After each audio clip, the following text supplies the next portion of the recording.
There's a clever scene in the film Unbreakable. Bruce Willis gets onto a train and settles into a seat by the window. A few moments later, a woman comes into the carriage and sits near him. She's young and beautiful, and he catches her eye. And then the camera focuses on his hands. You can see him turning his wedding ring, pulling it off his finger and hiding it in his pocket. Without using any words, it says everything. The ring is a symbol of his marriage, and he knows that.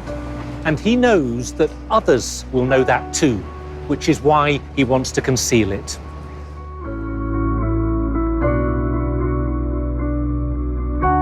It reminds me of another film called Silence by Martin Scorsese.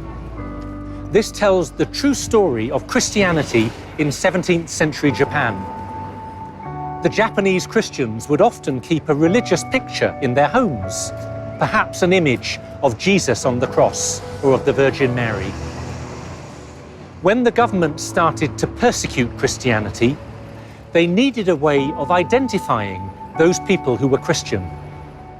They'd gather people in the village square, imagine them in the streets of Holborn here, and they'd put one of these Christian images on the floor and tell the villagers to step on it. If someone refused, it showed they were willing to stand up for their faith. Now you might say these are just symbols, a wedding ring, a Christian image, but symbols are important. They help us to see what someone believes and what they care about.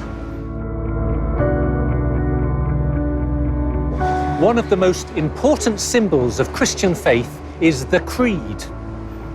A creed is a written summary of what Christians believe. Jesus said, "The truth will set you free." And the Creed presents the central truths of Christian teaching. It's the whole amazing adventure of faith from before creation until the end of time, squeezed into just a few lines, with the death and resurrection of Jesus Christ at the very center. In itself, the Creed is tiny, but it's like a crystal that reflects the light of a million suns, or a data stick that contains a code to unlock the mysteries of the universe.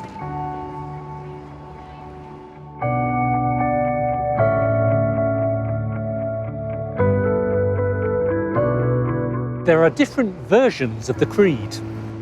The Nicene Creed is incredibly old. It goes back to the 4th century.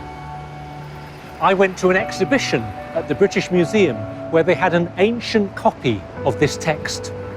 It was written in Egypt by hand about 1,500 years ago. I felt this powerful connection with the person that wrote it and the community to which they belonged. Even though they were so distant from me in time and culture, the faith we shared was exactly the same. The Apostles' Creed is even older. It goes back nearly 2,000 years to the Christian community in 2nd century Rome. It sums up the teaching of Jesus and the teaching of the whole Bible in just a few words. It gives you a direct connection with the faith of the early church.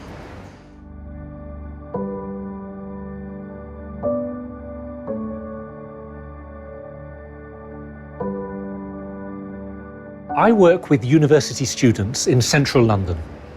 Every year, we give a copy of the Creed to those who are preparing to be baptized. I see what a difference it makes when someone begins to discover the Christian faith, the sense of curiosity, excitement, and joy. This year, 4 of our students became Christian and were baptized at the Easter service. One was from Scotland, one from Sweden, one from Hawaii, and one from Bangladesh. Each of them had a different story to tell. Faith is incredibly personal. But it's not just a personal story. They were becoming part of something much bigger than themselves. Christianity is not something they had just invented. They were joining a community of faith and a Christian tradition that stretches back 2,000 years to Jesus Christ himself. Just before their baptism, they stood up in front of the whole community and recited the words of the Creed. This great symbol of faith became a reality in their lives. A written word became a living commitment. So let me ask you a question. What do you believe? What do you care about? What motivates you? It's not just a religious question. Everyone has their own convictions and values, even if they don't use the words faith or belief. For Christians, the Creed is absolutely central. It's a symbol, a summary of what we believe, and it becomes a sign of our commitment to that faith over the years.